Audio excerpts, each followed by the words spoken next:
The National Health Service cares more about net zero than saving lives. People will die, quite literally sacrificed on the altar of the big green agenda.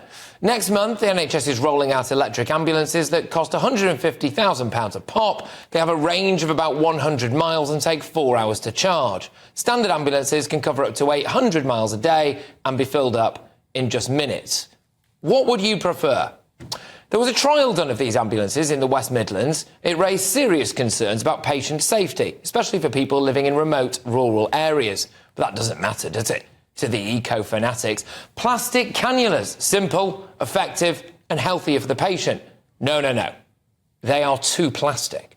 Patients will have to be stabbed with metal ones instead, even if that's physically worse for their health. Women in labour, take your climate-friendly pain relief and stop bloody moaning.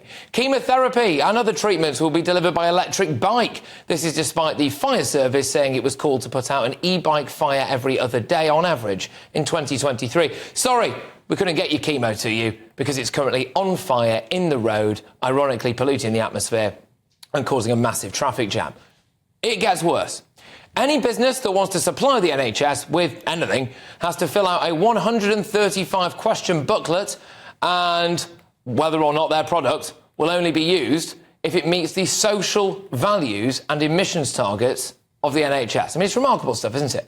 We are presumably just months away from stab victims having their wounds plugged with sustainably sourced moss stitched together using straw and twigs. Why are they doing this? Well, two reasons. Reason number one. They decided in 2020 that the NHS had to be the world's first health service to be carbon neutral. Why?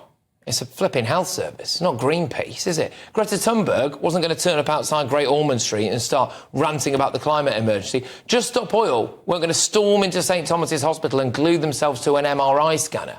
Reason number two.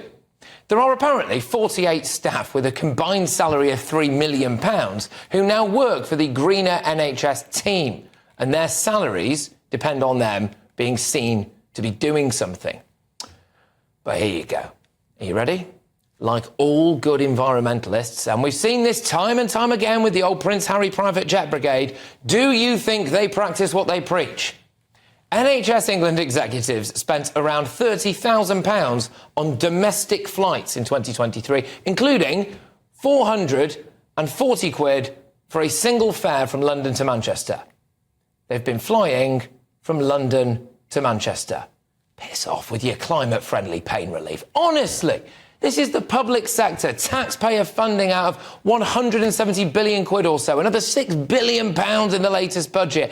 Every single aspect of its service now has to go through social and environmental checks. The taxpayer pays the wages of the numpties making these decisions. The taxpayer pays the price if they die as a result of these decisions, and then the taxpayer pays the medical negligence compensation to families of the bereaved. We might as well shut down the NHS, open up a giant incinerator and pump the country's money into it.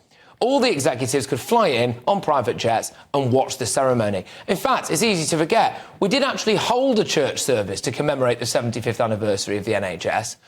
I hope they said a prayer for all the people who are about to get worse care because some cretin on a six-figure salary decided to suck up to Extinction Rebellion.